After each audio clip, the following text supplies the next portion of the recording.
Qu'est-ce que les normes ISO? L'ISO, International Organization for Standardization, Oh là là, ça s'améliore pas son accent. est une entreprise internationale fondée en 1946 et ayant édité à ce jour plus de 25 000 standards. Un standard ou une norme est un ensemble d'exigences que les entreprises s'engagent à respecter. Les normes les plus connues sont ISO 9000, qui décrit les exigences liées à la mise en œuvre d'un SMQ, système de management de la qualité, ISO 27000, qui décrit les exigences liées à la mise en œuvre d'un SMSI, système de management de la sécurité informatique, et ISO 14000, qui décrit les exigences liées à la mise en œuvre d'un SME, système de management de l'environnement. Les normes sont toutes conçues de la même manière. Elles se présentent sous la forme d'un document papier ou au format PDF. Si vous souhaitez la lire, vous devez l'acheter sur le site de l'ISO. Le prix est en fonction du nombre de pages.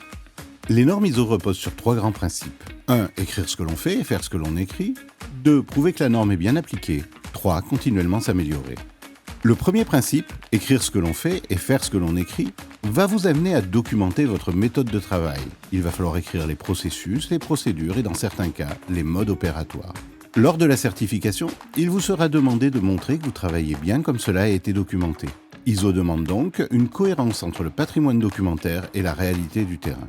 Le second principe va permettre de s'assurer que vous ne mentez pas, et vous devrez présenter des preuves démontrant votre manière de travailler. Vous ne pouvez pas toujours tout réussir du premier coup. Les auditeurs en ont bien conscience, et c'est pour cela que l'amélioration continue est constamment présente dans les normes. Vous devez montrer que vous essayez toujours de faire mieux et de faire progresser votre organisation. Le projet de certification est long, mais n'est pas complexe. Vous devez avant tout acheter et lire la norme. Ensuite, réaliser un audit interne pour identifier des écarts. Cela va vous donner la liste de vos livrables. Un écart à combler étant un livrable du projet. 6 mois avant d'être prêt, vous pouvez identifier l'organisme de certification et demander un pré-audit. L'auditeur va dès lors examiner votre corpus documentaire et vous dire ce qui cloche. Arrive enfin l'audit en lui-même. L'auditeur inspecte votre système de management et va rendre un rapport avec avis à l'organisme certificateur. Ce dernier, s'il est satisfait, émet alors un certificat pour une durée de 3 ans.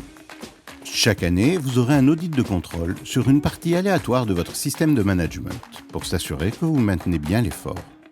Une entreprise se certifie généralement pour l'aspect marketing et oublie hélas la véritable idée derrière ISO, mieux travailler.